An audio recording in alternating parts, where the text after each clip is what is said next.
مرجھایا نہیں کرتے۔ امام علی مقام کے گھرانے نے اور امام علی مقام نے کربلا کے میدان سے یہ پیغام دیا ہم سب کو، اور ہم سب کو یہ بات سمجھنا چاہیے، یہی پیغام کربلا ہے کہ زباں پر شکوہ رنج و علم لایا نہیں کرتے، نبی کے نام لیوا غم سے گھبرایا نہیں کرتے۔ ناظرین ذرا غور کیجئے کہ یہ ہسٹری کی کس طریقے کی جنگ ہے کہ آپ دیکھیں کہ نوجوان اہل بیت علیہم الرضوان کو کس طریقے سے تکلیف اور ایذا دی گئی۔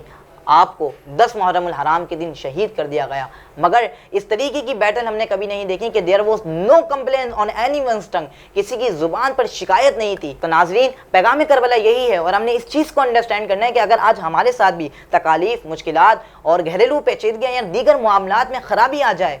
تو ہم نے ناشکری پر نہیں اتر آنا ہے۔ امام علی مقام اور ان کا گھرانہ میں کربلا کے میدان سے یہ پیغام دے رہا ہے کہ چاہے جتنی مشکلات آ جائیں، اللہ پر توکل رکھنا ہے کامل، اور اس پر توکل رکھتے ہوئے آنے والا رزلٹ رب تعالیٰ کے سپرد کر دینا ہے۔ اور آپ دیکھیں ناظرین، بظاہر تو تخت و تاج یزید کو مل گیا تھا نا، یزید زندہ بھی رہا، مگر آپ دیکھیں کہ کربلا کا فلسفہ کیا ہے۔ یزید کو تخت و تاج مل گیا، یزید زندہ رہ کر بھی ہمیشہ ہمیشہ کے لیے مردہ ہو گیا، اور امام علی مقام اور ان کا گھرانہ سب کچھ قربان کرنے کے بعد اور شہید ہونے کے بعد بھی ہمیشہ ہمیشہ کے لیے زندہ ہو گئے۔ یہ ہے کربلا کا پیغام اور فلسفہ۔ ناظرین اس چیز کو سمجھیے۔ اور کربلا کا ایک پیغام ناظرین یہ بھی ہے کہ حضرت حور کی جو امام حسین کے لشکر میں واپسی تھی، سم ٹائمز ہماری زندگی میں بھی ایسے مرائل آتے ہیں، ہم یہ سمجھتے ہیں کہ یار میں یہ کام غلط کر رہا ہوں، مگر ہم نفس اور شیطان کی شرارت میں آ کر وہ کام کر جاتے ہیں۔ تو حضرت حور یہ پیغام دے رہے ہیں کربلا کے میدان سے۔ کربلا کا پیغام یہی ہے کہ کبھی کبھار ہماری زندگی میں بھی ایسے مسائل آ جائیں تو ہمیں سمجھنا چاہیے، رائٹ ٹائم پہ رائٹ ڈیسیجن لینا چاہیے، جیسے کہ حضرت حر نے لیا تھا، اور یزیدی لشکر سے نکل کر امام علی مقام کے لشکر میں نعرہ لگاتے ہوئے آئے، اور امام علی مقام کے لشکر کے اندر رہتے ہوئے وہ شہید ہو گئے۔ یہ نعرہ حر کا تھا، جس وقت فوج شام سے نکلا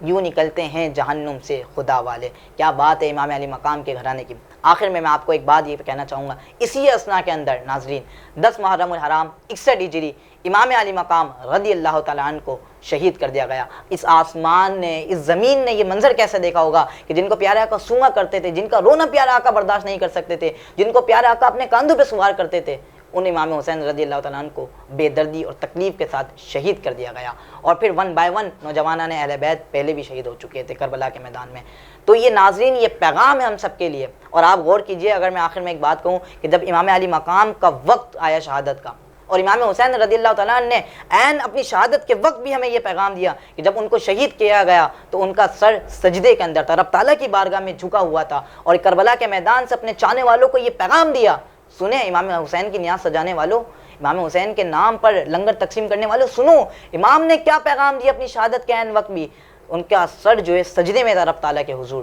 یہ پیغام دیا کہ میرے چاہنے والوں کبھی بھی نماز ترک نہیں کرنا، رب تعالیٰ کی بارگاہ میں جھک جانا، اور یہی کربلا کا پیغام دیا کہ تم رب تعالیٰ کی بارگاہ میں جب جھک جاؤ گے تو رب تعالیٰ تمہیں عزتوں سے نواز کر بلند کر دے گا۔ آپ دیکھیں کہ آج جگہ جگہ چرچا امام حسین رضی اللہ تعالیٰ عنہ کا ہے، کوئی یزید کا نام تک لینا پسند نہیں کرتا، مگر لوگ فخر سے کہتے ہیں کہ ہم امام حسین رضی اللہ تعالیٰ عنہ کے چاہنے والے اور ان کے ماننے والے ہیں۔ اور ناظرین آخری پیغام سنیں امام علی مقام کا، جب امام حسین کو سجدے کی حالت میں شہید کر دیا گیا اور آپ کا سر مبارک نیزے کی نوک پہ رکھا گیا، اس وقت بھی آپ قرآن مجید کی تلاوت کر رہے تھے، اور یزیدی دیور شوق، وہ حیران تھے کہ یہ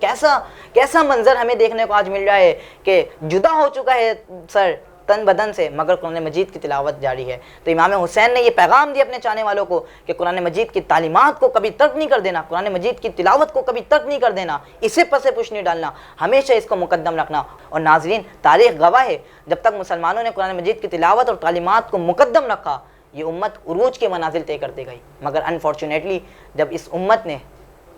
نے قرآن مجید کی تعلیمات اور تلاوت کو پس پش ڈال دیا اور یہ قرآن مجید کی تعلیمات اور تلاوت سے دور ہو گئی، تو پھر یہ امت زوال کا شکار ہوئی۔ اور ناظرین امام علی مقام نے نیزے کی نوک پر قرآن مجید کی تلاوت کر کے ہمیں یہ پیغام دیا کہ قرآن مجید کی ہمیشہ تلاوت کرتے رہنا ہے۔ اور پھر وہ کسی نے کیا خوب کہا تھا کہ ایمان تھا، ایمان ہے، ایمان رہے گا، قرآن تھا، قرآن ہے، قرآن رہے گا، اسلام پر حسین ابن علی کا احسان تھا، احسان ہے، احسان رہے گا۔ جی ہاں ناظرین امام علی مقام نے یہ پیغام دیا کہ قرآن مجید کی تلاوت کرنی ہے، مگر آپ یہ دیکھیں کہ جب ہم نے قرآن مجید کی تلاوت کرنا چھوڑ دی تو اغیار کو کس طریقے سے موقع ملا، اور عالم کفر نے پھر کس طریقے سے مسلمانوں کی دل آزاری کی۔ ابھی کچھ عرصہ قبل سویڈن کے اندر قرآن مجید کی بے حرمتی کی گئی۔ ناظرین پیغام کربلا سنیے اور غور کیجئے کہ آج کیا ہو رہا ہے۔ جب ہم نے پیغام کربلا کو بلا دیا تو ہمارے ساتھ کیا ہوا کہ عالم کفر کو یہ ان کی گورنمنٹ نے اجازت دی سویڈن کے اندر کہ قرآن مجید کی کھلے عام بے حرمتی کی گئی اور مسلمانوں کو تکلیف اور عزت دی گئی۔